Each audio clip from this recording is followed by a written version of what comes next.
So हाय, hello आणि नमस्कार, welcome back to my YouTube channel. So आजचा व्लॉग खूप स्पेशल असणार आहे, जसं मी प्रत्येक वेळीच म्हणते, कारण स्पेशल दिवशीच मी मोठा व्लॉग बनवते. सो आज आम्ही जिथे राहतो तिथे जगन्नाथ यात्रा म्हणजे की काहीतरी फेस्टिवल आहे.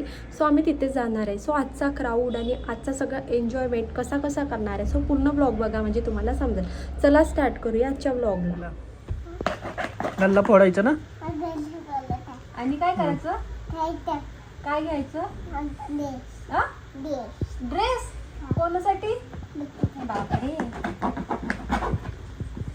जेव्हा सात्विक 1 दिवसाचा होता ना, तेव्हापासून मी ठरवलेलं होतं की सात्विकचे जेवढे पण पैसे होतील ते या पिगी बँकमध्ये जमा होतील. आता 2 वर्षानंतर वेळ आली होती, तो पिगी बँक पूर्ण भरलेला होता. म्हटलं चला फोडून घेऊया. सो पिगी बँकमध्ये पैसे जे जमलेले आहेत त्या गोष्टीची मी कुठली वस्तू बनवणार आहे हे तुमच्यासोबत लवकरच शेअर करेल. बट त्याआधी सात्विकची अशा प्रकारे काहीतरी मस्ती चालू होती.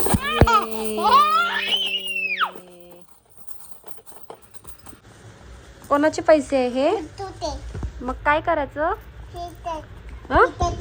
काय करायचं, फेकाचे नाही. बिट्टूला काय घ्यायचं, जेम्स.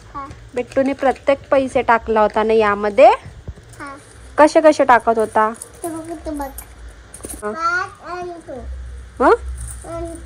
मोज पैसे मोज.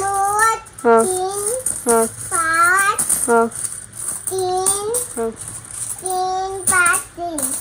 पैसे व्यवस्थित मोजून वगैरे ठेवलेले आहे. आता लवकरच वस्तू करेल आणि कुठली वस्तू केली हे तुमच्यासोबत लवकर शेअर करेल. आता छान आवरून सावरून आम्ही मस्त जगन्नाथ यात्रा बघायला बाहेर गेलेलो होतो आणि यात्रा यायला अजून 15 ते 20 मिनटं बाकी होते. तोपर्यंत आमची काहीतरी अशा प्रकारे मजा मस्ती चालू होती.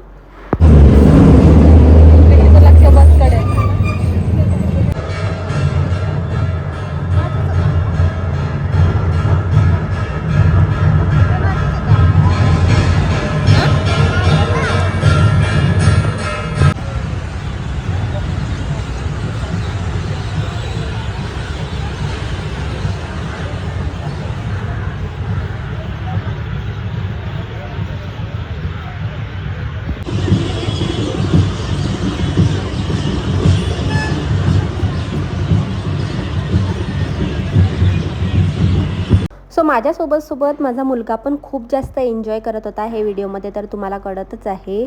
फायनली जगन्नाथची जी रथ होती ती आमच्यापर्यंत पोचली आणि आम्ही मस्त दर्शन घेतलं.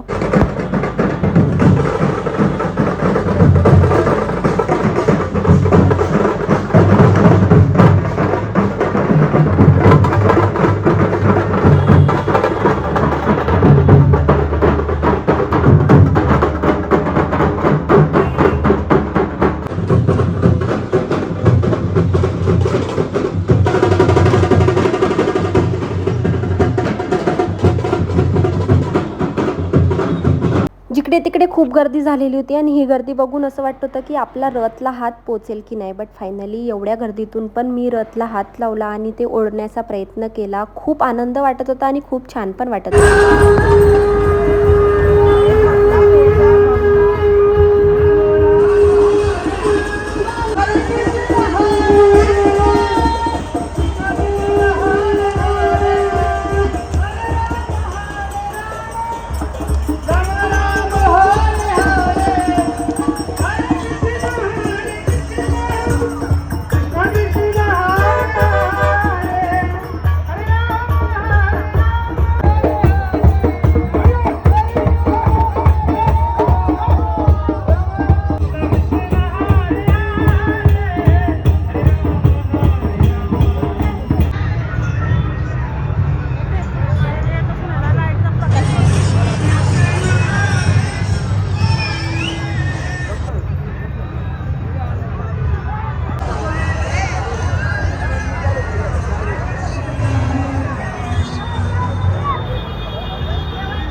आता ही जगन्नाथची रथ जी बघताय ना, त्यासाठी कुठला घोडा, कुठला बैल, कुठला वाहन काहीच नसते. ही जगन्नाथची यात्रा आहे ना, माणसं जिथून निघतं तिथून पोचतपर्यंत हाताने ओढत ओढत ती रथ नेते. या फेस्टिवलचं तेच कारण आहे, कारण माणसं ते रथ ओढत ओढत नेतात. त्यांच्यामध्ये एवढी एनर्जी असते आणि एवढं काहीतरी उत्सुकता असते आणि ते बिलकुल दमलेले नसतात. आता हा आनंद बघून आम्ही मस्त घरी आलो आणि माझा दिवस असा संपला. आपण भेटूया उद्याच्या ब्लॉगमध्ये. Bye bye.